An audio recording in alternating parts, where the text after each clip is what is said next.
बड़ी सिस्टर की तरह ट्रीट करती हूँ, क्योंकि मेरे को छोटी सिस्टर की तरह ट्रीट करती है, ये बच्चों की तरह ट्रीट करती है मुझे।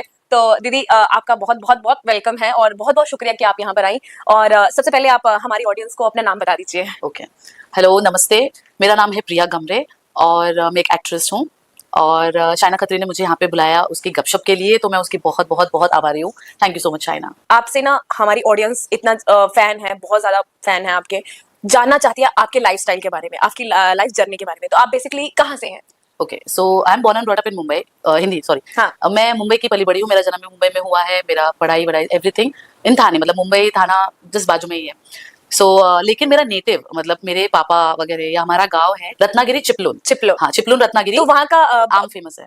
अच्छा, आम फेमस है। हाँ, भाषा रत्नागिरी के क्या रहती हाफूस है वहाँ की? मराठी। हाफूस आम। हाँ, रत्नागिरी के हाफूस आम फेमस है भाई, अच्छा। बहुत फेमस है। और वहाँ की भाषा मराठी है, मराठी। कोकनी। मोस्टली वो कोकन पट्टा आता है, तो मैं कोकनी हूँ जी। ओके। तो आपका स्कूलिंग मुंबई से हुआ, जी। स्टडी आपका मुंबई से हाँ। हुआ। पेरेंट्स आपके यहीं पे रहते थे या फिर आप अकेले आए? मेरे डैड आए थे यहाँ पे जब वो 15-16 साल के थे, वो मुंबई में आए और फिर उन्होंने आर्मी ज्वाइन की। फिर आर्मी के बाद शादी हुई, फिर शादी के बाद वो यहीं सेटल हो गए, बिकॉज सबको पता है कि गांव में इतना इनकम सोर्स नहीं होता है, तो वो मुंबई में सेटल हुए और उन्हीं की पीढ़ी से हम सब मुंबई में है। ओके। सो हाँ, मतलब इसलिए मेरा भी जन्म मुंबई में ही हुआ है। आपका शुरू से ही मतलब स्कूलिंग टाइम से भी ऐसा ही मकसद रहा था कि आपको आर्टिस्ट ही बनना है? नो, आपका क्या मकसद था? मकसद था ही नहीं कुछ, मकसद वैसा कुछ नहीं था। क्या है ना कि जैसे बाकी के टीनेज होते हैं, टीनेजर्स या ये बनना है वो बनना है, वैसा मेरा भी था। मेरे पापा आर्मी से थे और मेरे खानदान में बहुत मतलब पीढ़ियों से आर्मी में, पापा के पापा, उनके पापा सब आर्मी में रह चुके हैं। तभी ब्रिटिश के टाइम पे, फिर इंडियन आर्मी। तो मुझे भी ऐसा लगता था मैं भी आर्मी में जाऊँ। मेरे मामा भी आर्मी में थे। अच्छा। तो मैं एक बार मामा के गाँव गई थी, तो मामा ने मुझे बोला, मैं 12-13 साल की थी, उन्होंने मुझे बोला तेरे नॉकनीज है, मतलब मेरे दोनों नी है ना ऐसे अच्छा। जॉइंट होते हैं, हाँ, तो बोले तुझे आर्मी में लेंगे ही नहीं। तो हाँ। वहाँ मेरा सपना टूटा आर्मी में जाने का। फिर मैंने सोचा मैं पुलिस में जाऊंगी। हाँ। और फिर मैंने न्यूज़पेपर देखा था कोई, मुंबई टाइम्स या पुलिस सर्फेर, नॉट मुंबई टाइम्स, पुलिस सर्फेर करके मराठी आता था न्यूज़पेपर, न्यूज़पेपर। हाँ। उसमें इतने सारे डेड बॉडीज और इतनी मतलब ये सब देख के ना मुझे ऐसा हुआ कि मेरी हिम्मत नहीं होगी पुलिस बनने की। फिर मैंने सोचा चलो ठीक है, शादी वादी करके सेटल हो जाऊंगी, हाउस वाइफ बनूंगी, बच्चे पालूंगी। ऐसे मम्मी को देखे होता है ना कि मैं भी ऐसी हाउस वाइफ बनूं। ऐसे सोचते सोचते बहुत प्रोफेशंस में मैं घूमी। डॉक्टर इंजीनियर के बारे में नहीं सोचा था, क्योंकि मैं पढ़ाई में इतनी अच्छी नहीं थी, ठीक ठाक थी, इतनी अच्छी नहीं थी। लेकिन हाँ, शौक था मेरा, मकसद नहीं लेकिन शौक था टीवी देखने का। और शाहरुख खान की फैन, मतलब मैं तो पागल थी शाहरुख खान के पीछे। तो जब भी मैं पढ़ाई करती थी, टीवी चालू रहता था, कुछ भी मतलब उसमें कुछ भी किसी की इंटरव्यू लगती हो या कुछ भी हो, बिकॉज उस टाइम पे इतने चैनल्स नहीं हुआ करते थे, तो जो भी देखती थी टीवी चालू होता था और मैं पढ़ाई करती थी, ऐसे मेरे साथ कोई पढ़ाई कर रहा है, ये मेरे दिमाग में रहता था। तो टीवी, मैं बहुत फैसिनेटेड थी टीवी से। और बोल सकते हो आप ये ग्लैमर इंडस्ट्री से मैं पहले से ही बहुत फैसिनेटेड हूँ, शौकीन हूँ, लेकिन कभी सोचा नहीं था। मेरे पापा को बड़ा शौक था, वो हीरोइंस के कैलेंडर्स लेके आते थे। पहले ऐसे कैलेंडर्स मिलते थे जिन पे हीरोइन के फोटोज होते थे और फिर नीचे जनवरी फरवरी सब लिखा तो होता मम्मी था। ऑब्जेक्शन नहीं उठाती नहीं नहीं नहीं, बिल्कुल नहीं। मतलब ऑब्वियसली हमारे घर पे पापा वाज द द मेन मुखिया घर का, तो मम्मी तो कुछ बोलेगी नहीं। और वैसे भी उसमें क्या है, हीरोइंस है, उसके कैलेंडर्स है। तो श्रीदेवी, रेखा और जयाप्रदा, इनके कैलेंडर्स ऐसे हुआ करते थे। तो पापा को शौक था, मतलब हीरोइंस वगैरह, ये फिल्मों का शौक था। उन्होंने एक फोटो भी निकाला था, लीना चंद्रवरकर नाम की एक हीरोइन थी, उनके साथ ऐसे बंदूक ताने हुए फोटो जो मेले में निकालते हैं, वो एक फोटो था उनका। तो मेरे पापा बड़े शौकीन थे। तो शायद वो जो फिल्मी कीड़ा है ना, मुझे पापा के थ्रू मिला होगा। और पापा की ऐसी इच्छा थी कि मैं कुछ करूं इंडस्ट्री में, बिकॉज वो उनका तो फील्ड ही अलग था, आर्मी में थे, तो उनकी इच्छा थी। तो मुझे ऐसा लगता है कहीं ना कहीं उन्होंने मेरे लिए मैनिफेस्ट किया कि मैं इंडस्ट्री में आऊं, और वो शायद उनका मैनिफेस्टेशन काम कर गया और मैं आ गई इंडस्ट्री में। तो स्कूलिंग कैसी रही आपकी? मतलब आपकी स्कूलिंग मतलब जिस टाइम पे, मुझे नहीं पता अभी की स्कूलिंग तो बहुत अलग हो गई है, लड़का लड़की साथ बैठते हैं। आपके टाइम की स्कूलिंग टाइम कैसी रही थी कि मतलब आपको लगता था कि हाँ इस लड़के से मुझे दूर बैठना है या इस लड़के से मुझे नफरत है?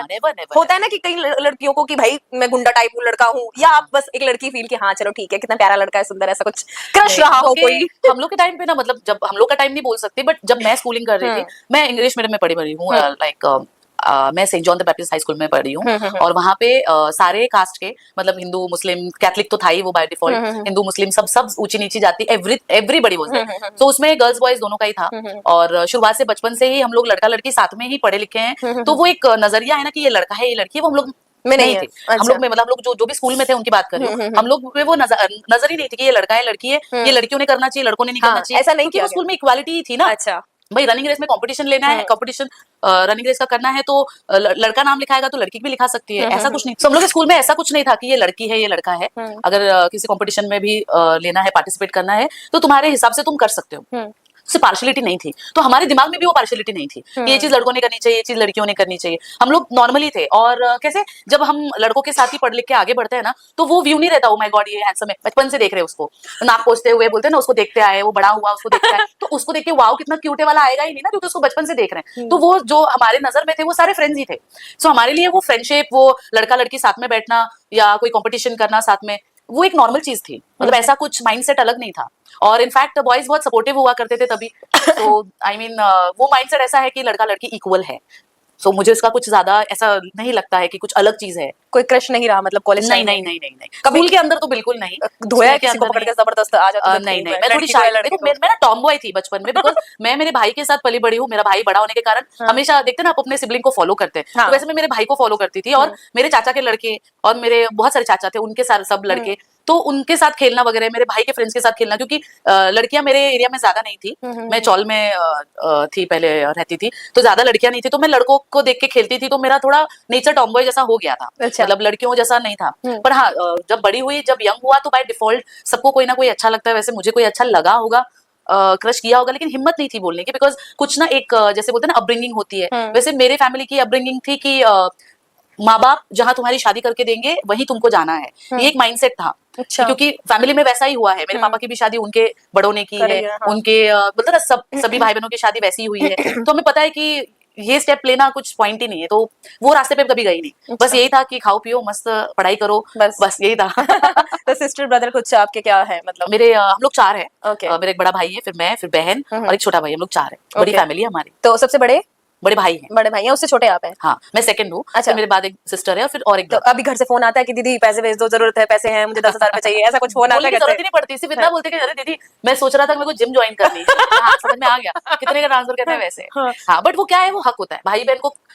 एक हक होता है बहन बोलते हैं ना मांगने के लिए। आप मांगते हो अपने जैसे बड़े भाई से? नहीं, तभी अभी नहीं मांगती, बिकॉज अभी मेरे पास सब कुछ है। हाँ, हाँ, हाँ। जब नहीं था तब मैं भाई से मांगती थी, बहुत सारी चीजें मांगती थी और मेरा है, भाई देता था। है। और सबसे पहली चीज यही मांगती थी कि जब हमारे घर में कोई मिठाई आती थी, उसको उसको भी मिलती थी, मुझे मिलती थी, सेम मिलती थी, लेकिन मैं हमेशा थी वो वाला देना, वो मुझे ज्यादा पसंद है। तो वो अपनी प्लेट में से दे देता था मुझे मिठाई। सो वो वाली चीजें मांगती थी मैं उसको।